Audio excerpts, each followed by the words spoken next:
നമ്മളിന്ന് കുണ്ടാർ ഡാമിലാണ്, തമിഴ്നാട്ടിൽ വന്ന കേട്ടോ. ഒത്തിരി നാളിന് ശേഷം നമ്മൾ വരുന്നത്. അപ്പം ഇത് സ്റ്റെപ്പ് കയറി മുകളിൽ ചെല്ലുമ്പോൾ കേട്ടോ ഡാം. ഞങ്ങൾ ഇതുവഴി അവിടെ പോയായിരുന്നു. അവിടെ പോയത് ഞങ്ങൾ നോക്കിയപ്പം ബോട്ടിങ്ങും ഇതൊക്കെ ഉണ്ട്.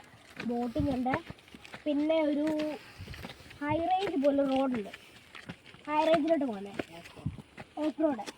അപ്പം അവിടേക്ക് ജീപ്പുണ്ട്. പക്ഷേ ടൈം ഒത്തിരി ആയതുകൊണ്ട് ഇപ്പം തന്നെ ടൈം ഒരു 6 മണി 5:45 ആയി.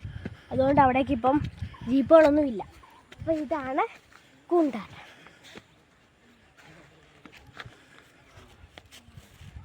കടൽ പോലെ കല്ലുണ്ട് കേട്ടോ. അപ്പം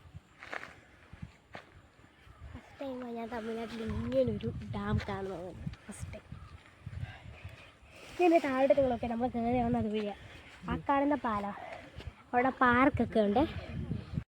കുണ്ടാർ ഡാമിൽ നമ്മൾ നടന്നു വന്നില്ലേ, അവിടെ നിന്ന് ഇങ്ങനെ വരുമ്പോൾ ഒരു സ്റ്റെപ്പുണ്ട്. സ്റ്റെപ്പ് ഇറങ്ങിയാൽ നമുക്ക് അതുവഴി ഇറങ്ങുമ്പോൾ ഇതാ അവിടെ ആറ്റിൽ ഫുള്ള് വെള്ളമായി കഴിയുമ്പോൾ ഇതുവഴി ഒഴുകി കൊണ്ട് അതുവഴി ചെറിയ ആറുണ്ട്. വെച്ചാൽ ഇവിടുത്തെ നാട്ടിലെ ഗ്രാമങ്ങളിലൊക്കെ വെള്ളം പോയിട്ട് ചെറിയൊരു കനാല് പോലെ പോകുന്നുണ്ട്, അല്ലാതെ ചെറിയ ആറ് പോലെ.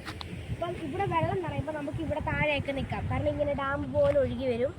മഴ സമയത്താണ് കൂടുതൽ ഇതുവഴി വെള്ളമൊക്കെ വരാനുള്ളത്. പിന്നെ ഇതും അതുപോലെ തന്നെ വെള്ളം പോകുന്നൊരു വഴിയാട്ടോ, അതുവഴിയും. അപ്പോൾ ഇവിടെ നല്ല രസമാണ്. മഴ സമയത്തൊക്കെ വരണം, നല്ല സൂപ്പറാണ്. പിന്നൊരു ദിവസം ഞങ്ങൾ വരുമ്പോൾ, മഴ സമയത്ത് വരുമ്പോൾ ഞങ്ങളൊരു വീഡിയോ ഇടുന്നതായിരിക്കും. അപ്പോൾ ബൈ.